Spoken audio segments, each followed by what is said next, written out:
को लाइक करके चैनल को भी सब्सक्राइब कर लेना।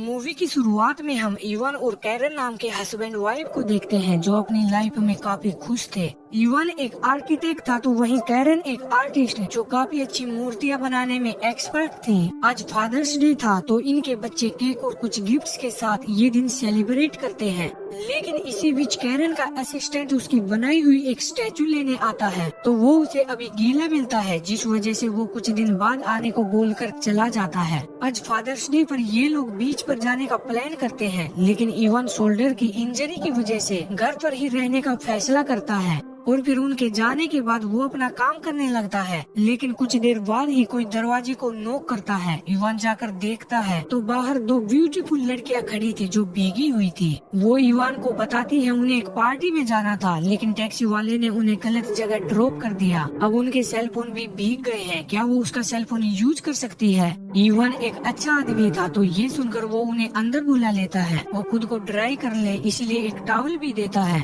और फिर इवान उनके लिए एक और टैक्सी बुक करके कॉफी बनाने चला जाता है, क्योंकि टैक्सी आने में अभी 45 मिनट थी। पर वे दोनों लड़कियां पूरे घर में घूमकर वहाँ रखी चीजें देखने लगती हैं। इवान उन्हें बताता है ये सभी मूर्तियाँ उसकी वाइफ ने बनाई है, वो काफी अच्छी आर्टिस्ट है। लेकिन कुछ देर बाद ये दोनों लड़कियां इवान के साथ फ्लर्ट करने लगती हैं। इवान को ये अच्छा नहीं लगता तो वो अपनी जगह बदल लेता है, पर वो उसका पीछा नहीं छोड़ती। दोनों लड़कियां बताते हैं वो फ्लाइट अटेंडेंस है जो कि एक दूसरी जगह घूमती रहती हैं। उन्हें इसमें काफी मजा भी आता है। इसी के साथ दोनों अजीब तरह से बातें करते हुए अपने बॉयफ्रेंड्स के बारे में बताने लगती हैं। लेकिन इवान अब उनकी बातों पर ध्यान नहीं दे रहा था। वो बार बार टैक्सी आने का वेट कर रहा था ताकि वो दोनों अजीब लड़कियां जल्दी से उसके घर से चली जाएं। पर फिर से वो दोनों लड़कियां इवान के करीब आ जाती हैं। ये देखकर इवान बार बार अपनी जगह बदल रहा था और फिर इसके 5 मिनट बाद टैक्सी आ जाती है। लेकिन टैक्सी आने पर दोनों लड़कियां जानबूझकर वॉशरूम चली जाती हैं। इवान उनके कपड़े देने जाता है तो वे लड़कियां उसे अंदर बुलाकर सेड्यूस करने लगती हैं। इवान बार बार मना करता है, वो अपनी वाइफ से बहुत प्यार करता है, उसे धोखा नहीं दे सकता। लेकिन वो बेचारा कितनी देर अपनी इज्जत की भीख मांगता, आखिरकार वो हार जाता है और फिर वो दोनों लड़कियां उसे जन्नत की सैर पर ले जाती है। इसके बाद अगली सुबह होने पर भी इवान देखता है वो लड़कियां अब भी वहाँ से नहीं गई थी।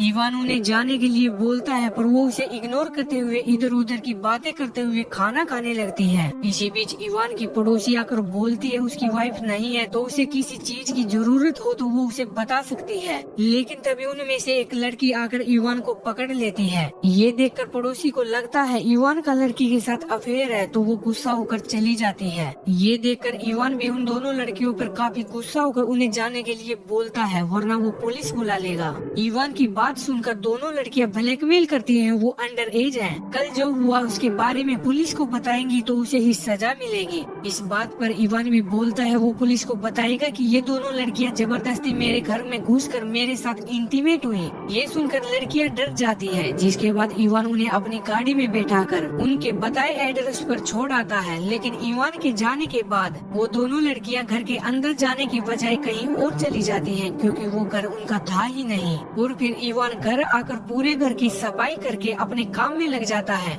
लेकिन शाम होने पर इवान को उसके घर कांच टूटने की आवाज सुनाई देती है। इवान जाकर देखता है तो वहाँ उसकी एक फोटो गिरी मिलती है, जिसे उठाने के लिए वो झुकता है तो उन दोनों लड़कियों में से एक इवान के सिर पर मारकर उसे बेहोश कर देती है। और जब उसे होश आता है तो वो खुद को बेड पर बंधा पाता है। और तभी वो लड़कियां मेकअप और ड्रेस चेंज करके इवान के पास आकर एक लड़की उसके साथ इंटीमेट होने लगती है तो दूसरी इवान के फोन से ही वीडियो बनाने लगती है। लेकिन कुछ देर बाद ही इवान खुद को छुड़ाकर अपने ऊपर चढ़ी लड़की को जोर से थप्पड़ मारकर गिरा देता है।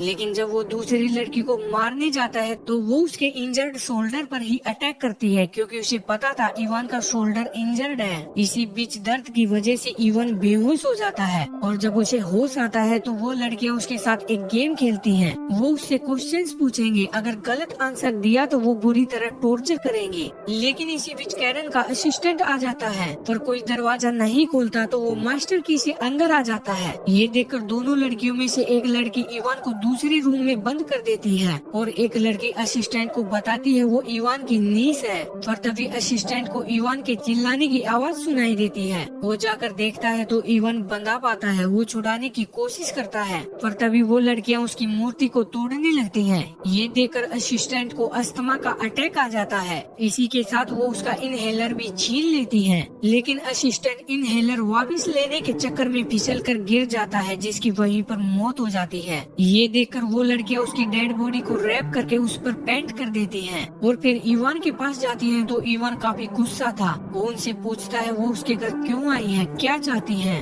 पर वो दोनों उसकी बात को इग्नोर करते हुए बोलती हैं वो अगली सुबह उसे मार डालेंगे और फिर बाहर जाकर उसके लिए कब्र खोदकर पूरे घर को तहस नहस करने लगती है, सामान तोड़ने लगती है। इसी बीच उन्हें इवान की गन भी मिलती है, जिसे लेकर वो फिर से एक गेम खेलने लगती हैं, पर इवान भागने लगता है तो वो फिर से उसे पकड़कर बांध देती है और फिर अगली सुबह वो इवान को उसकी खोदी हुई कब्र में डालकर सिर्फ उसकी गर्दन बाहर रखकर उसके सामने उसका सेलफोन रख देती हैं, जिसमें उन्होंने उनकी वो वीडियो सोशल मीडिया पर सेलिब्रेटिंग फादर्स डे लिख कर अपलोड कर दी थी।